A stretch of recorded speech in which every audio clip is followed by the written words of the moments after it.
이 세상을 구원하기 위하여 예수 그리스도를 이 땅에 보내셨어요. 보냄을 받은 예수님은 30년 동안 가정에서 성장하시다가 공생애를 시작을 하게 됩니다. 그럴 때 마지막 선지자 세례 요한에게 요단강에 가서 세례를 받아요. 세례를 받습니다. 세례를 받고 물에서 올라오실 때에 성령이 비둘기같이 예수님의 머리에 쫙 내려앉는 것을 앉았습니다. 그러면서 하늘에서 소리가 납니다. 하늘로부터 소리가 나기를 너는 내 사랑하는 아들이라 내가 너를 기뻐하노라 그랬죠. 그러면 이 말 속에는 하나님은 예수님을 신분을 확인시켜 주는 거예요. 너는 내 사랑하는 아들이라. 내 사랑하는 아들이라. 그러면서 또 한 가지 너가 하고 있는 일에 대한 잘하고 있다는 걸 얘기를 하는 거예요. 내 기뻐하노라. 내가 너를 기뻐하노라. 행위에 대한 이해지요. 여러분, 부모가 자녀를 사랑하는 것은 다 사랑합니다. 그래서 우리 그러잖아요. 열 손가락 깨물어서 안 아픈 손가락이 없듯이 부모는 자녀를 다 사랑한다. 여러분 맞잖아요. 이게 부모입니다. 그런데 다 기뻐하지는 않는다는 거죠. 성경에도 그런 말이 있습니다. 엘리 제사장의 아들들 엘리가 사랑했어요. 그런데 기뻐하지는 않았습니다. 죄를 지니까 그랬어요. 삼손의 아버지도 삼손을 사랑했습니다. 그러나 삼손이 생활이 안 좋았어요. 그 아들 때문에 근심하게 됐어요. 근심하게 됐어요. 마찬가지입니다. 하나님께서도 구원시킨 모든 사람들을 다 사랑하는 거예요.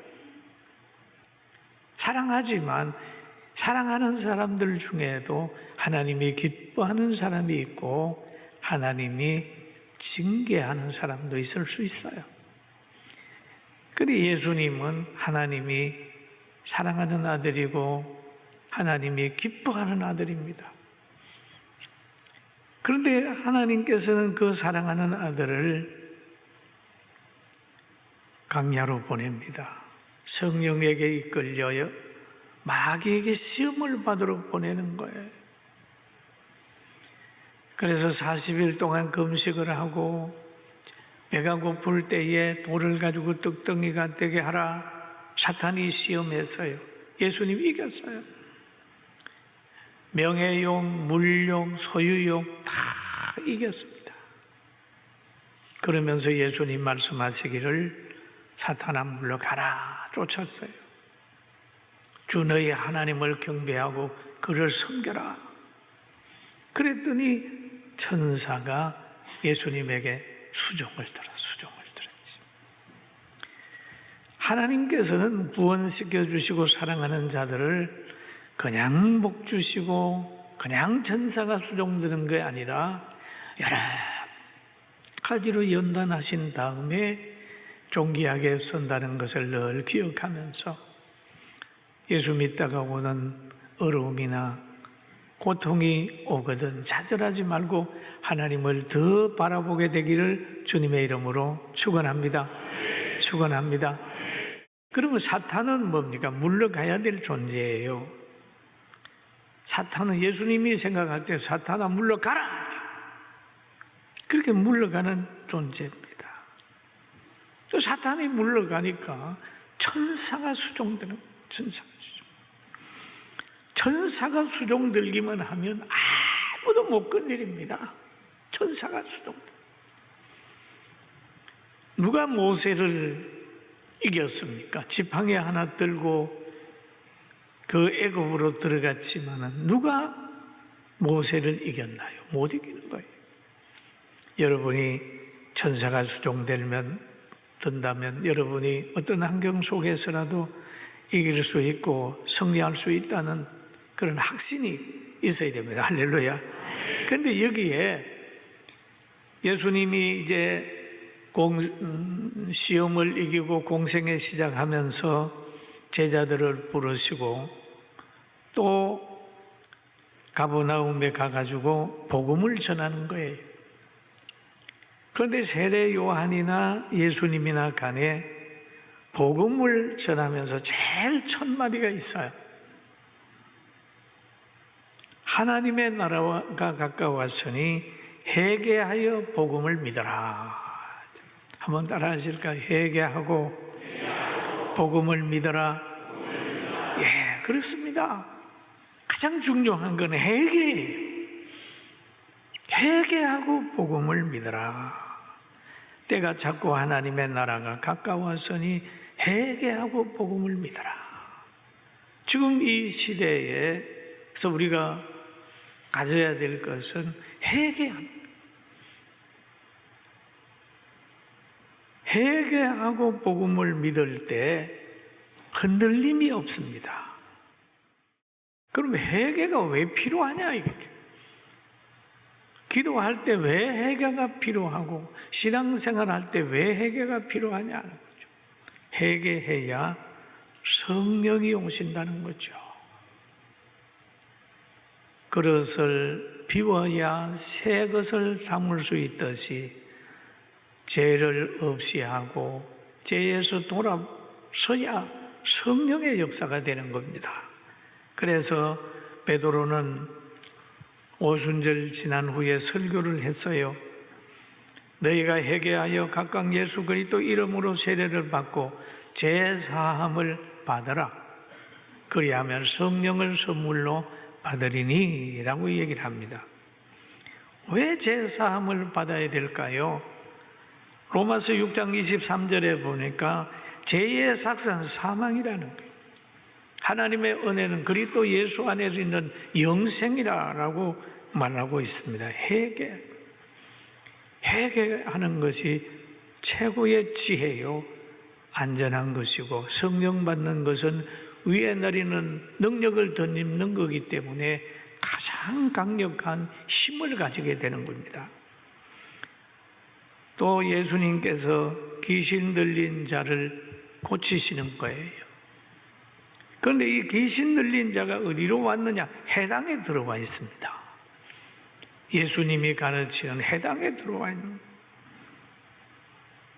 거예요. 해당에 들어와서 예수님이 말씀을 가르칠 때에 그 해당의 귀신이 소리를 지릅니다. 마치 그들이 해당에 더러운 귀신 들린 사람이 있어 소리질러 이르되 그랬죠. 그 예수님의 가르침은 제사장과 장로와 서기관과 바리새인과 어떤 납비들 같지 않고 능력이 있습니다. 그 능력이 있으니까 반응을 하는 거예요.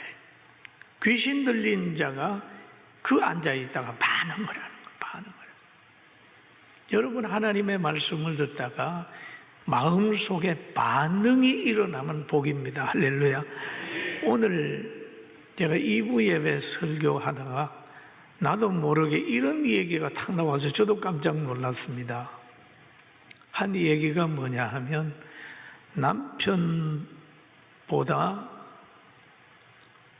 다른 남자가 더 사랑스럽거든. 만나지 마라. 자기 아내보다 다른 여자가 더 좋아지거든. 그 여자 만나지 마라. 사고 난다. 그 얘기를 했어요. 혹시 여러분 중에도 하나님이 주신 아내나 남편이 다른 사람보다 못하게 보이든지 그런 거 있으면 그럴 때는 그러면 안 되잖아요. 부모님도 소중하고 자녀도 소중하고 그래. 저는 목회하면서 많은 경험을 합니다. 목회보다 더 즐거운 일이 있다고 생각이 들면 그 즐거운 일이 끝날 때까지 그 일을 안 하는 거예요.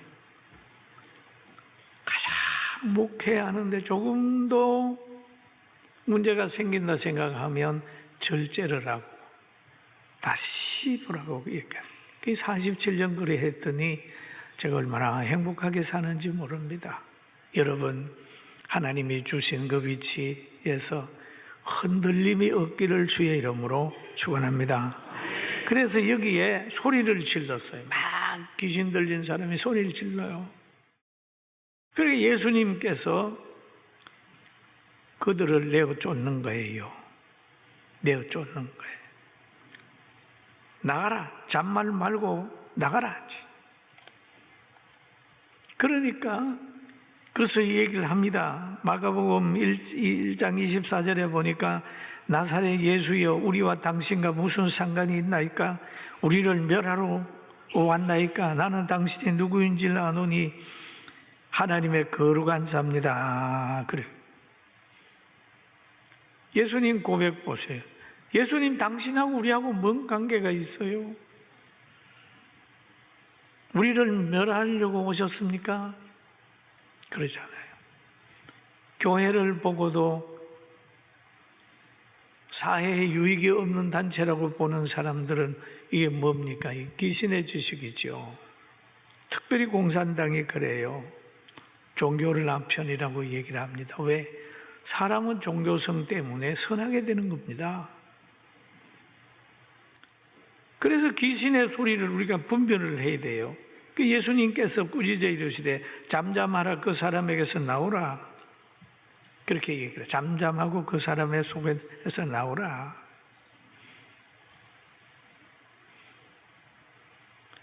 그렇게 얘기를 하죠. 여러분, 그 소리가 나거든 여러분들도 이간질시키고 분노하고 남을 험담하거든 잠잠하도록 주님의 마음으로 행하게 되길 주의 이름으로 축원합니다. 그러면 여기에 나사렛 예수여 우리와 당신과 무슨 상관이 나니까? 우리를 멸하려고 오셨습니까? 나는 당신이 누구인 줄 아노니 하나님의 거룩한 자입니다. 여러분 안다는 거예요. 여기에 보니 귀신도 아는 거예요. 예수님이 누군지 알아요. 하나님의 거룩한 자인 걸 알아요. 믿음이 없는 사람도 성경 가르칠 수 있어요. 예수님 가르칠 수 있어요. 압니다. 그러나 믿지는 않아요. 안 믿으니까 구원도 없겠죠. 예수님은 그 가치관을 가지고 쫓아내는 겁니다. 여러분 이런 거 있잖아요. 어떤 사람이 강도를 만났는데 그 한 사람을 괴롭히고 있는 거예요. 그런데 경찰이 왔어요. 두 사람 다 느낌이 전혀 다를 겁니다. 강도 만난 사람은 야 나를 구원해 주러 왔네. 너무 좋아하지요. 그런데 강도는 그럴 겁니다. 왜 내가 하는 일 방해하냐? 내가 하고 싶은 거 왜 방해해? 그렇게 얘기할 수 있죠. 구원자 예수님을 보고서도 어떤 사람은 구주로 생각하고 병곤치고 기뻐하고 감사하는데 귀신 들린 사람은 당신이 우리를 멸하러 오셨습니까? 하고 대드는 거예요. 어디에서 해당 안 해서 그랬단 말이에요. 사랑하는 성도 여러분, 예수님의 가르침에 해당해도 그런 사람이 나오듯 나라와 가정과 교회에서도 그런 가치관을 가진 사람이 있을 수 있으니까 조심하시고 깨어있기를 주의 이름으로 축원합니다. 조심해야 돼요. 우리가 승리하는 것은 믿음으로 승리할 수 있어요. 주 예수를 믿어라. 그리하면 너와 네 집이 구원을 얻으리라. 믿는 것이 하나님의 최고의 선물이고 믿어지는 것이 엄청난 축복입니다. 성령 안 받으면 안 믿어집니다. 그러나 여러분이 아멘 할 수 있는 것은 하나님으로부터 특별한 은총을 받은 거예요. 바울 사도는 로마서 1장 17절에 이런 말을 하고 있습니다. 복음에는 하나님의 의가 나타나서 믿음으로 말미암아 믿음의 이르게 하나니 기록된 바 오직 의인은 믿음으로 말미암아 살리라라고 얘기를 하잖아요. 여러분, 믿음으로 살고 또 믿음으로 승리하게 되기를 주의 이름으로 축원합니다. 그리고 오늘 본문에 보니까 예수께서 꾸짖어 이르시되 잠잠하고 그 사람에게서 나오라. 잠잠하고 그 사람에게서 나오라. 더러운 귀신이 그 사람에게 경련을 일으키고 큰 소리를 지르며 나오는지라 그랬습니다. 소리 지르면서 나왔어요. 해당을 소란스럽게 하고 경련을 일으키고 나가버렸습니다. 여러분, 사탄의 역할은 예수님을 악평합니다. 교회를 악평합니다. 믿는 사람을 악평해요. 그러나 믿는 사람은 저 사탄에게는 악평을 당하지만 하나님께 사랑을 받고 있기 때문에 하나님의 능력으로 날마다 승리할 수 있습니다. 할렐루야. 그런데 예수님 때만 그런 게 아니에요. 구약에 보면 모세가 이스라엘 백성을 광야로 쫙 인도했습니다. 가나안으로 인도하는 그 길에 어려운 문제만 있으면 막 모세를 욕하는 거예요. 애굽에 묻을 곳이 없어가지고 우리를 불러내서 광야에서 죽게 하느냐 그러면서 막 모세를 원망했습니다. 예수님 때도 보면은 예수님을 보고 당신이 우리와 뭔 관계가 있느냐, 우리를 멸하려고 왔느냐, 우리를 떠나라, 뭐 그런 사람들도 있었어요. 그때만 그렇습니까? 지금도 마찬가지입니다. 지금도 어떤 나라에 가면 성경책만 가져도 벌을 주는 나라가 있습니다. 그러나 그 당시에 예수님 당시에 제자들이 복을 받은 것처럼, 이스라엘 백성이 복을 받은 것처럼 우리는 믿는 사람의 반열에 섰으니까 축복 가운데 있기 때문에 좌로나 우로나 흔들리지 말고 끝까지 믿음 생활 잘해야 돼요. 할렐루야. 우리나라가 저는 교회 부흥기에 들어섰다 이렇게 보는 거예요. 교회 부흥기에. 왜 부흥기에 들어섰느냐 하면 피를 흘리는 곳에 복음이 전파됩니다. 그래서 빌리 그레엄 그 재단에서는 전쟁 나는 곳에 복음 전하러 가요. 지난번에 미국에 갔더니 거기서 그런 말을 하더라고요. 지금 우크라이나에 가서 복음을 전한다. 피를 흘리는 곳에 복음을 전. 여러분, 가난한 그곳에 복음이 전파되더라고요. 복음이 전파되게 되면 다시 가난이 부로 올라가는 거예요. 할렐루야. 이제 우리 교회들이 이제 영적으로 성장을 하게 되고, 여러분 집에 계시든지 실족한 분들이 두고 보세요. 다 나오게 됩니다. 방법이 없어요. 이제 하나님께 나와서 기도해야 마음의 평안을 얻습니다. 마음의 평안을 얻는 거예요. 지금 귀신은 자기가 머물렀던 그곳을 경련을 일으켜가지고 나갔습니다. 여러분, 어둠의 세력들은 하나 될 수가 없습니다. 권력이 생겨지면 그거 서로 하려고 싸웁니다. 계속 싸웁니다. 그리고 자꾸 사람을 괴롭히고 가두고 통치합니다. 여러분이 보고 있습니다. 또 그 역사가 일어나게 되니까 예수님과 함께한 사람들이 예수님을 다시 발견을 하는 거예요. 27절에 보니까 다 놀라 서로 물어 이르되 이는 어찌미냐 권위 있는 새 교훈이로다. 더러운 귀신에게서 명한적 순종하는 도다 하더라. 예수의 소문이 곧 온 갈릴리 사방에 퍼졌다. 권위 있는 교훈. 귀신도 말을 하니 귀신도 떠나고, 환자에게 말을 하면 병이 치료가 되고, 죽은 나사로를 불러내니까 나사로가 나오게 되는 거예요. 예수님의 말씀은 아주 권위가 있다. 그것을 거기에 있는 사람들이 깨닫게 됐습니다. 그 소문이 온 갈릴리에 퍼지게 되니까 많은 사람들이 찾아왔다 그랬어요. 우리 32절 한번 1장 32절부터 같이 읽어봅니다. 시작. 저물어 해질 때에 모든 병자와 귀신 들린 자들이 예수께 나오니 온 동네가 그 앞에 모였더라. 예수께서 각종 병이든 많은 사람을 고치시며 많은 귀신을 내어 쫓으시되 귀신이 자기 알므로 그 말하는 것을 허락하지 아니하시니라 그랬어요. 예수님이 들어감으로 인하여 온 동네가 달라졌습니다. 온 동네가 달라졌어요. 모든 사람이 병을 고치게 되고 더러운 영에서 모든 사람이 노임을 받게 됐습니다. 여러분, 우리 대한민국도 저는 가난의 열차를 타고 간다 그렇게 봅니다. 가난한 곳으로 간다.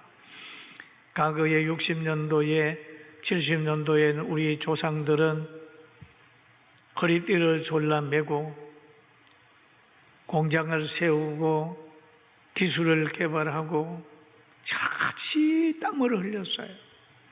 그 결과 우리가 잘 살게 됐습니다. 지금은 미래를 위하여 투자하는 게 없어요. 그냥 지금 배고프니까 빚내 가지고라도 먹어라 하고 막 흩어버리는데, 이것은 10년, 20년 후에는 우리 대한민국의 가난으로 돌아올 수밖에 없다. 그래서 가난 열차는 빨리 멈춰야 된다. 그 행위는 바꿔줘야 된다. 왜 그럽니까? 우리는 역사를 아니까 보이는 거잖아요. 공부 안 하는 아이들이 대학 시험 보러 가면 떨어질 거 뻔하지 않습니까? 농사하지 않는 사람이 가을 들녘에서, 봄에 심지 않는 사람이 가을 들녘에서 잡초가 우거진 그 밭을 보면서 한숨 쉴 거 뻔하게 아는 거예요. 그러나 농사해보지 않는 사람은 봄에 심는데 열심 안 부려요. 왜? 가을을 경험하지 않았기 때문입니다. 사랑하는 성도 여러분, 우리는 누구를 정죄하는 것보다는 우리 모두가 뭔가를 얻어 쓰는 것보다는 주려고 노력하고 열심히 기도하고, 우리 금요일 철야 기도회가 다시 회복이 되고 24시간 기도회가 다시 회복이 되고 복음이 날마다 전파되며 그 아버지의 마음을 이해하는 거예요. 하나님의 마음을 이해하고 꼭 승리하면서 믿음, 소망, 사랑 가지고 행복한 우리 성도들 되기를 주의 이름으로 축원합니다.